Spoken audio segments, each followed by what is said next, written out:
Olá e bem-vindos ao vídeo 6 do projeto Conceitos Essenciais em C++. Hoje vamos mergulhar em dois temas fundamentais para o desenvolvimento de softwares, a interface pessoa-máquina e o KMake. Primeiro, abordaremos a interface pessoa-máquina, um conceito crucial para definir como os usuários interagem com os sistemas computacionais. Discutiremos a importância de criar interfaces intuitivas e eficientes que melhorem a experiência do usuário e tornem a utilização de softwares mais agradáveis e produtiva. E em seguida, a gente irá explorar o KMake, uma ferramenta essencial para desenvolvedores que trabalham com projetos em C++. O KMake ajuda a automatizar o processo de compilação, facilitando a criação e gerenciamento de projetos complexos. Veremos como configurar e utilizar o KMake para tornar o desenvolvimento mais organizado e eficiente. Olá, hoje a gente vai explorar um pouco sobre o tema fundamental do desenvolvimento da tecnologia, que seria a interface pessoa-máquina, e vamos discutir um pouco sobre a importância da interface amigável para o usuário. Então, o que é uma interface pessoa-máquina? É uma plataforma ou meio através do qual uma pessoa interage com a máquina, o sistema, o dispositivo, e essa interação ocorre através de botões, de telas sensíveis, toque, comando de voz, etc. Então temos alguns conceitos básicos para que haja interação entre as pessoas e as máquinas, que seria a entrada, que é como o usuário fornece os comandos e informações do sistema, como teclado, mouse, touchpad, reconhecimento de voz. Também tem a saída, que é como o sistema se comunica com os resultados do usuário, e o feedback, que seria informações fornecidas ao usuário sobre a execução dos tasks de comando. Uma boa plataforma, uma boa interface, ela ajuda também nas tarefas simplificadas, onde os processos simplificados eles aumentam a eficiência do usuário, permitindo que ele complete de forma mais rápida as suas atividades. Além da redução dos erros, como interfaces bem projetadas, elas minimizam a chance de erros, melhorando assim a precisão e a qualidade do trabalho.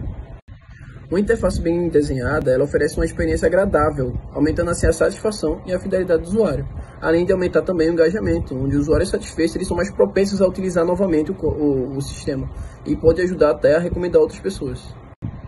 Então, com isso, a gente conclui que a interface pessoa-máquina desempenha um papel fundamental para a interação entre os humanos e a tecnologia. Uma interface amigável não só facilita o uso do sistema, mas também melhora a eficiência, produtividade e satisfação do usuário. Então, investir em um bom design de interface é essencial para qualquer sucesso de produto tecnológico. Oi pessoal, meu nome é Melanie e eu vou falar um pouco sobre a interface pessoa-máquina, conhecida como IPM ou também como interface homem-máquina, IHM. Refere-se aos meios e dispositivos pelos quais humanos interagem com sistemas e máquinas. Esse conceito é fundamental na área de design de sistemas, visando criar interações eficientes, seguras e agradáveis entre pessoas e máquinas. Os componentes principais da IPM são os hardwares, que é um dispositivo de entrada, teclado, mouse, enfim. Dispositivo de saída, monitores, impressoras e dispositivos de entrada e saída, telas sensíveis a toques, coisas de realidade virtual, dentre outros. Os softwares eles são divididos em sistemas operacionais que proporcionam a base para interação com aplicativos, os aplicativos, que são softwares específicos que os usuários interagem diretamente com navegadores, leitores de texto, jogos, entre outros, ou interfaces gráficas de usuário, que são elementos visuais como janelas, ícones, menus e botões que facilitam a interação. Os princípios do design da IPM são a usabilidade, que refere-se à facilidade com que o usuário podem aprender a usar e interagir com o sistema. A acessibilidade garante que um sistema e dispositivo sejam utilizáveis por pessoas com diferentes capacidades. Os feedbacks fornecem respostas claras e imediatas às ações dos usuários. Ajuda a manter o controle e a confiança na interação. A consistência. Interfaces consistentes ajudam o usuário a prever os resultados de suas ações e aprender a interface mais rapidamente. E estética e design minimalista. Interfaces visualmente atraentes e sem excesso de elementos desnecessários contribuem para uma experiência de usuário mais agradável e eficiente. Alguns exemplos de IPM são interfaces de computadores pessoais, interfaces de dispositivos móveis, interfaces de automóveis, interfaces de virtuais, e eles são importantes para uma boa eficiência, a satisfação do usuário e segurança. A IPM é um campo multidisciplinar que envolve conhecimentos de design, psicologia, engenharia e ciência da computação para criar experiências de usuário que sejam intuitivas, eficientes e agradáveis. Bom dia, boa tarde ou boa noite, pessoal. Me chamo Arthur Bezerra Mello e hoje eu vou explicar um pouquinho sobre a interface pessoa-máquina. que é um campo essencial para garantir a interação entre humanos e computadores de maneira eficiente, intuitiva e agradável. Então, primeiro, vamos abordar os princípios fundamentais desse design de interface. Primeiramente, a interface, a simplicidade é crucial. Interfaces elas devem ser fáceis de se entender, minimizando a carga cognitiva do usuário, certo? Então, a consistência ela é igualmente importante. Elementos visuais e comportamentais devem seguir padrões previsíveis para facilitar o aprendizado e navegação, certo? Então, outro tópico importante é a usabilidade, acessibilidade e estética na criação de interfaces. A usabilidade, ela se refere à eficácia, eficiência e satisfação com que os usuários podem alcançar seus objetivos. Interfaces bem projetadas são intuitivas, reduzindo erros e necessidades de suporte. A acessibilidade, ela garante que pessoas com diversas habilidades possam utilizar o sistema, adotando práticas como texto alternativo para imagem e navegação por teclado. Então, por último, mas não menos importante, o tópico da estética desempenha um papel significativo na experiência do usuário. Interfaces que são visualmente atraentes, elas não só capturam a atenção, mas também podem melhorar a usabilidade ao organizar informações de forma clara e agradável, além de garantir a satisfação de quem está usando realmente, sabe? Então, concluindo, ao projetar a interface pessoa-máquina, deve-se levar em consideração principalmente esses tópicos, tem que se basear principalmente nesses tópicos para que essa interface seja feita de maneira correta. Olá, meu nome é Sóstenes e eu irei explicar um pouco sobre as ferramentas para compilação QMake e Make. O Make é uma ferramenta responsável por controlar a geração de arquivos executáveis a partir de códigos-fonte. Ele utiliza-se do arquivo Makefile, o qual contém uma série de instruções acerca da geração desse arquivo executável. No Makefile contém os arquivos-fonte, contém também as bibliotecas e outros arquivos que possam ser úteis e que serão usados na compilação do programa. O Makefile é bastante útil porque ele permite que não escrevamos muitas linhas no terminal, por exemplo, para compilar o programa. Com ele, basta apenas escrever as instruções necessárias, os arquivos necessários para a compilação e apenas utilizar o comando make para gerar essa compilação. E o programa irá magicamente gerar esse arquivo executável sem necessidade de grandes esforços de escrita de comandos para a compilação. Para compreendermos a ferramenta QMake, é necessário que tenhamos em mente o que foi falado agora há pouco sobre o Make e o Makefile, pois eles são componentes que são utilizados no QMake. O QMake é uma ferramenta utilizada para a geração de arquivos Makefile. Na realidade, ele torna essa tarefa antes manual, agora é uma tarefa automatizada, bastando escrever alguns comandos e você consegue gerar arquivos Makefile para a compilação do seu programa. O QMake ele utiliza-se do conteúdo presente nas pastas para gerar os arquivos Makefile. E, além disso, ele torna-se uma ferramenta extremamente útil em relação ao Makefile, pois ele torna esse processo automatizado, como já foi citado, mas não só por isso, pois pensando em um programa com muitos arquivos-fonte, com muitas bibliotecas, a compilação com o Makefile tornaria-se bastante longa e trabalhosa. Mas com apenas algumas linhas de comando do QMake, nós podemos gerar esses arquivos Makefile e compilar o programa sem grandes dificuldades. Então isso toma bastante tempo, isso dá ao programador, na realidade, bastante tempo para focar em outras atividades de construção do código, ao invés de se preocupar com compilação. Então as ferramentas QMake e Makefile, QMake e Make, na realidade, elas são extremamente úteis quando se trata acerca do processo de compilação. Especialmente o QMake, pois ele permite que você não precise gerar esses arquivos Makefile. Ele gera isso por você, utilizando-se apenas de poucas linhas de código na criação desses arquivos Makefile. Olá, meu nome é José Vitor, sou um engenheiro de controle e automação. Atualmente eu estou no terceiro período do curso. Sou discente da disciplina de Programação 3, ministrada pelo professor Dr. Rubem Carlos Bernanke. E nesse vídeo eu vou falar um pouco sobre as vantagens do uso do Make e do QMake.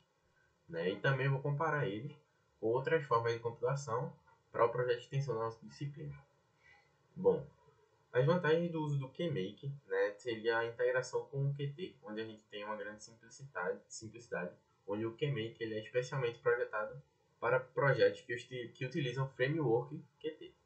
né? Então ele facilita a configuração e a compilação, gerando automaticamente os makefiles necessários. E também tem a convenção, né? Segue as convenções do Qt, tornando o processo de configuração muito mais intuitivo para os desenvolvedores que trabalham com esse framework. Também que ele é multiplataforma, né? Então, onde ele tem uma portabilidade, onde ele é compatível com várias plataformas, seja Windows, Mac, seja Linux. Então, ele permite que o mesmo projeto ele seja compilado em diferentes sistemas operacionais, sem a necessidade de ajustes muito significativos. E também a facilidade de uso, né? Ele utiliza um arquivo de configuração, que é o .pro, que é fácil de ler e escrever, simplificando a definição de propriedades do projeto, como arquivos-fonte, bibliotecas e configurações específicas da compilação. Sobre o Make, as suas principais vantagens são a sua flexibilidade e poder, né? Onde você tem uma personalização, onde o Make ele permite dependências complexas e scripts de compilações personalizados, oferecendo um alto nível de controle sobre o processo de construção do projeto. E também a automação. Você pode automatizar não apenas a compilação, mas também outras tarefas, como testes, instalação e a limpeza do projeto. Ampla adoção, porque ele tem uma compatibilidade muito alta, ele é amplamente suportado e utilizado em diversos tipos de projetos, desde pequenos scripts e até grandes sistemas de software, tornando a escolha robusta e confiável. E também a sua eficiência, né? Ele tem uma compilação incremental, onde ele se recompila as partes do projeto que foram alteradas, economizando também do tempo durante o desenvolvimento. Agora, fazendo uma comparação do Make e o KMake e as outras plataformas, né? O Make, suas principais vantagens, como foram ditas anteriormente, é a questão da sua flexibilidade, sua ampla adoção e a compilação incremental, né? E as suas desvantagens são a complexidade de configuração, né? O Make ele pode ser um pouco difícil de configurar corretamente para grandes projetos, especialmente quando você é iniciante, e também a falta de uma multiplataforma, né? Embora o Make itself seja uma multiplataforma, a configuração manual pode ser necessária para suportar diferentes sistemas operacionais. Sobre o KMake, as suas vantagens, como já foi dito anteriormente, é a integração do Qt, a multiplataforma e a sua facilidade de uso, e as suas desvantagens seria a especificidade, né, principalmente útil para projetos Qt. Ele é menos vantajoso para projetos que não utilizam Qt, né, e a limitação de flexibilidade. Embora mais simples, oferece menos controle e personalização em comparação ao Make.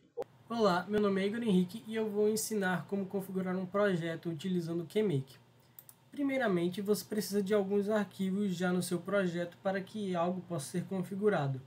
Eu já adicionei alguns arquivos para servir de exemplo e depois disso feito, o próximo passo é gerar um arquivo .pro, o que pode ser feito manualmente, porém eu irei utilizar o comando kmake-project.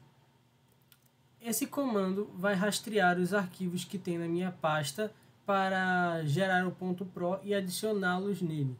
O .pro, por sua vez, é o arquivo que vai direcionar e dizer como o projeto vai ser, o seu tipo de aplicação, os arquivos fontes dele e as bibliotecas também. Com isso, eu tenho meu .pro feito, porém eu ainda preciso configurá-lo.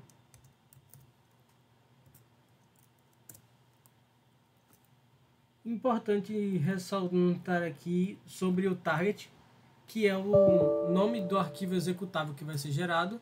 Eu vou deixar esse mesmo nome que está aqui, só que eu irei adicionar um .alt no final. Depois temos aqui embaixo os outros arquivos da pasta que vão ser usados nesse projeto para compilar o executável. E caso tenha alguma coisa errada, você pode alterar manualmente, mas não é esse o caso aqui. Depois você pode adicionar configurações no .project e um exemplo é essa que eu irei adicionar agora. Qt mais igual guy widget SQL. Isso vai dar suporte para widgets e SQL no projeto. Com isso feito, eu irei salvar o .pro e depois disso eu posso gerar o meu makefile, que irá ser gerado com base no .pro. Para isso, eu utilizarei o comando kmake no meu .pro. Depois que isso foi feito, eu tenho o arquivo Makefile e agora é só compilar. Caso eu tenha mais de um arquivo Makefile na pasta, em vez de make, você pode utilizar make-f, o arquivo Makefile que você quer utilizar. Mas como eu não tenho, utilizarei apenas make.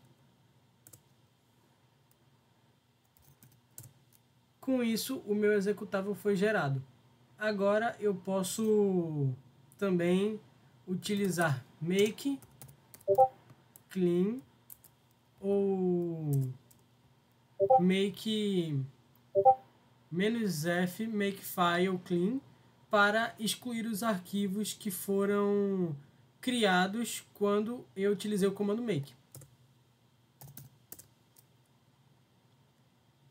E com isso o meu projeto está configurado. Olá, meu nome é José Lucas e eu vou falar um pouquinho sobre como é o passo a passo para compilação utilizando o KMake. Primeiro você baixa o KMake, você verifica se ele está baixado já. E aí você pode até usar o "-version" para configurar, para conferir mesmo se ele está baixado. Aí depois você tem que gerar esse arquivo aqui, que é um .pro, que aí você vai dar alguns parâmetros que vai ser gerados para gerar o Makefile, e depois disso você gerar a saída do seu projeto, a saída da sua tela que você está criando. Nesse .pro você tem que especificar algumas coisas, como por exemplo o template, o target. Também você tem que falar quais são os arquivos que você está usando como base, etc.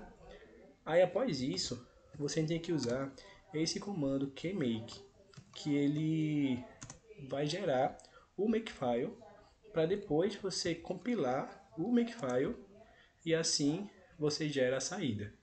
Aqui está falando que não tem nada para ser feito porque a saída já foi criada. O executável já foi criado. Mas aí, recapitulando, você cria o .pro, esse .pro tem que ter as especificações para compilação. Após isso, você gera o Makefile e no Makefile é que você vai gerar o executável, que é a saída do seu programa.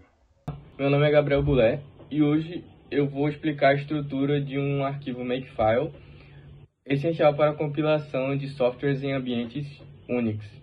Um Makefile é um script usado pelo utilitário Make para automatizar a compilação e o build de projetos. Ele define um conjunto de regras que especificam como transformar um arquivo fonte em um executável. Vamos analisar os seus componentes principais. Primeiro temos as variáveis. Essas são usadas para definir os compiladores e flags de compilação. E nesse exemplo, o CC define o compilador como GCC e CFlags especifica flags de compilação que ativam todos os avisos de depuração. Em seguida temos as regras. Cada regra no Makefile segue o formato que está aparecendo aí. O alvo é geralmente um arquivo a ser gerado, como executável. As dependências são arquivos necessários para criar o alvo, e o comando é o que será executado para criar o alvo. Por exemplo, aqui o main.o depende de main.c, e o comando executado é o gcc-wall gcc-wall-g-c main.c. Também podemos ter uma regra para compilar o executável final. Essa regra indica que meu programa depende de main.o e utils.o e usa o comando gcc wall-g-o meu programa para criar o executável. Além disso, o Makefile pode incluir regras de limpeza para remover arquivos temporários gerados durante a compilação. A regra clean usa esse comando para deletar arquivos, objeto e o executável. Esses são os componentes básicos de um Makefile. Com eles, você pode automatizar a compilação do seu projeto, garantindo que todos os arquivos necessários sejam compilados na ordem correta e com os parâmetros adequados. Isso economiza tempo e reduz erros na compilação manual. É isso.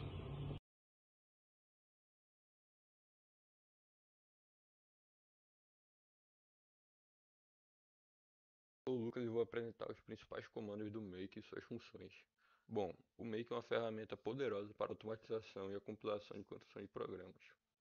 Ele utiliza um arquivo Makefile, que define regras e dependências para a construção do software.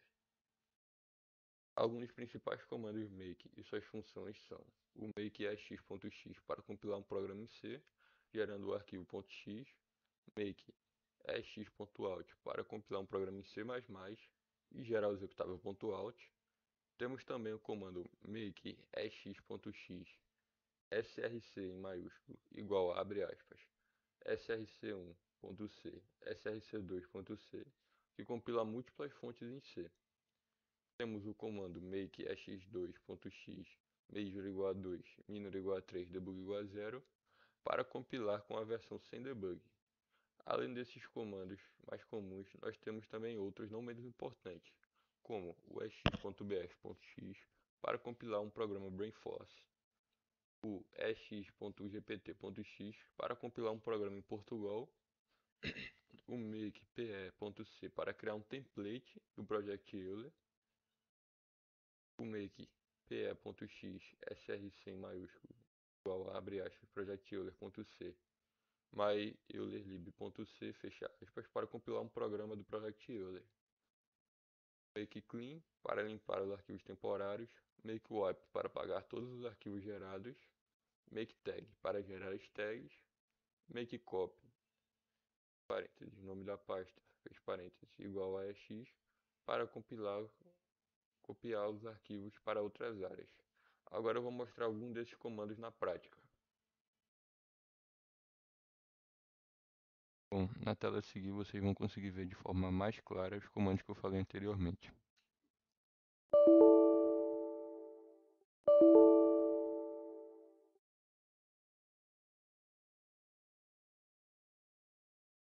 Na prática, como eu tinha falado anteriormente, o comando gera o .x,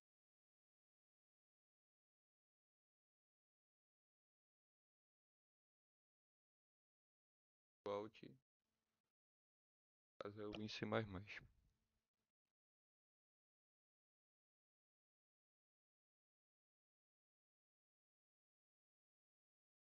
Gerando o template do Project Euler.